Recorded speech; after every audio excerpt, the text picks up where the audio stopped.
If you followed Justin Bieber for a long time, you might have heard the conspiracy theories about why he isn't allowed to rap. After a series of incidents in the early 2010s, Justin Bieber has effectively stopped rapping, and even during the times he did, it led to quick takedowns.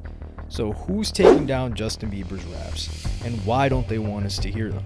Justin Bieber is really no stranger to rapping. Bieber debuted in rap with a 40-second freestyle that included the phrase, "I'm a young white rapper and I don't get high."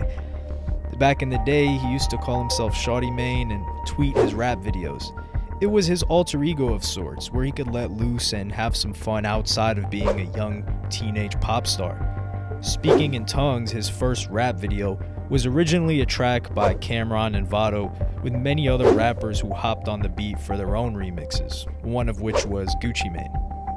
Back when he had swoopy bangs and it kind of felt like he was never gonna grow up, Bieber tackled one of the biggest beats of 2010. But then he started rapping about getting dome and mentioning Yellowbone.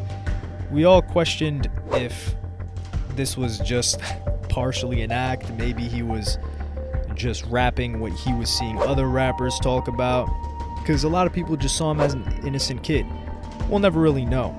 But this was featured in the documentary Never Say Never about Bieber's life. In terms of rapping, Bieber really sounded like a youthful, more traditional rapper, somewhat like Busta Rhymes, and name-dropping like crazy that he can call Lady Gaga and claiming that Tom Brady stole his hairstyle. A year after that, Justin Bieber would rap on Chris Brown's song called Ladies Love Me, which was an interpolation of Chris Brown's own hit Look at Me Now for a mixtape, built around David Banner's beat. Chris Brown pays tribute to himself in the song, with Chris Brown raps in memory of the original song, and as seen from his previous work, Chris Brown can definitely rap. However, it was surprising to see Bieber, aka Shawty Mane, provide some bars in the song, emulating Lil Wayne with a little bit of Big Sean flow in there and name-dropping everyone from Lauryn Hill to brands like Louis Vuitton. But it was during a tribute to everyone's favorite Patrick Swayze when Bieber would really light up the track, rapping, "Baby, I'm not crazy, I got swag like Patrick Swayze. Know them haters never faze me, that's how my mama raised me." Following the Chris Brown collaboration, Bieber would freestyle in a Power 106 Christmas special. The irony about Christmas music that's never really recorded during the holidays. But Bieber was really starting to come to his own, ironing out some of the wrinkles in his Shawty Mane era. And this is when Justin Bieber really came into his own as a rapper. Immediately after the Power 106 freestyle, Justin Bieber appeared on Hot 97, New York's other major rap radio station, and this one was somewhat better than his Power 106 freestyle, owing to the fact that it ends with a Ferris Bueller reference. People in their basements say I didn't even write this. Justin Bieber's arguably closest friend at the time was Young Money Cash Money's own Lil Twist, but the person he rapped with a lot was Jaden Smith. Bieber appeared on Major Ali's Lolly alongside Jaden Smith. They were in a movie together where they had the song Never Say Never. Bieber was now a man though, and he was rapping about man things, as long as he was a little bit oblique about it.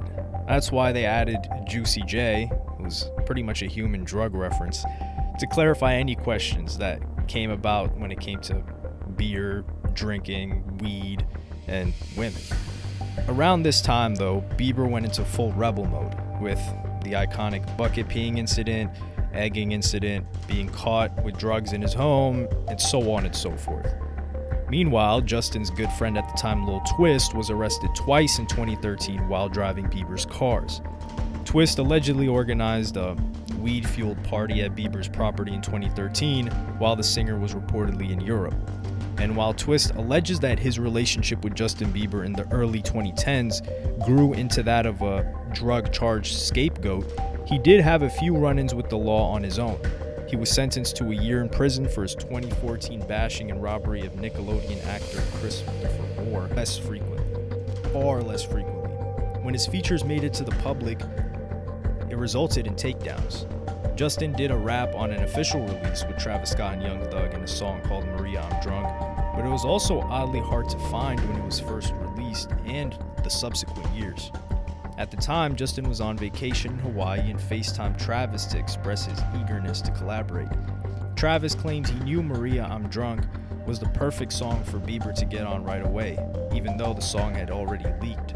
But he believed adding Bieber to the remix and re-releasing it on Rodeo would give it more freshness. Now, Travis sent Bieber the song and he said, "He called me the next day like, yo, come up to the studio.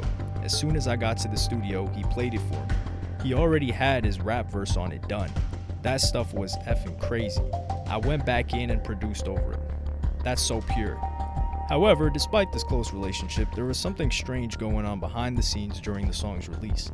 It wasn't available on any streaming platforms after its release in September 2015, and if you had to hear it, you had to pay the amount for the full album. You could just buy the single. At the time, fans speculated that this was a marketing play. Justin Bieber was used to promote more record sales for the album by dangling a big superstar name to sell the whole product. And the song was not available to stream anywhere on streaming platforms until September 6, 2018, which doesn't make a whole lot of sense. Well-known DJ Diplo dropped the song Bankroll, which included Rich the Kid, Young Thug, and Rich Chigga, now known as Rich Brian. However, its predecessor, which was released about a month prior, had Justin Bieber rapping. That was on the platform for approximately a day before it was removed. Rich Chigga replaced Bieber in the re-released version. Following its release, Diplo went on a quick retweeting spree, tweeting comments like, "the worst thing I've ever heard," among other negative statements, including one in which he said Bieber was a bad Christian for rapping. That was the only statement made at the time about the removal. Some believed it was an unfinished track. Then, when Diplo posted the new version on SoundCloud, he added an explanation. "DJ Khaled and Guetta made me take down the Justin Bieber version because they had exclusives with them."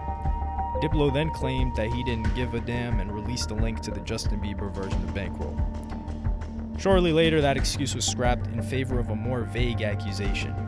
Other artists made SoundCloud take down the Bieber version because they had exclusives with him. The free downloads link stayed live for some time, however, it was deleted in the following weeks. And all this points to the series of incidents in 2013 that we talked about earlier. Justin had effectively put a brake on rapping, and during the rare instances when his raps made their way out to the public, it resulted in quick takedowns. According to some rumors, Justin Bieber put a large amount of hip-hop stuff still in his archives, and on several occasions when it's made it out into the world, it's been pulled back and taken down from pretty much everywhere. The most recent occasion being when Justin Bieber dropped a remix of Jack Harlow's popular song What's Poppin' on SoundCloud, and that song is currently taken down. It can still be found on the internet and YouTube if you look for it though. A lot of theories flew around that after 2014, the people controlling Justin Bieber's career and image wanted to clean it up, and part of that was leaving hip-hop behind. It's somewhat understandable since the reputation that a lot of hip-hop has in the mainstream is drug-fueled and violence in the past 7 years, and they want Justin Bieber to appear clean-cut, especially since he's leaned more into his faith the past 5-6 years, and after the rebel phase that he had, which likely resulted in many lost money-making opportunities from brands and sponsorships. But at the same time, it is sad because Justin Bieber has clearly always been a fan of hip-hop, enjoys rapping, and would like to at least drop songs or verses here and there just for fun, from what we've seen in the past.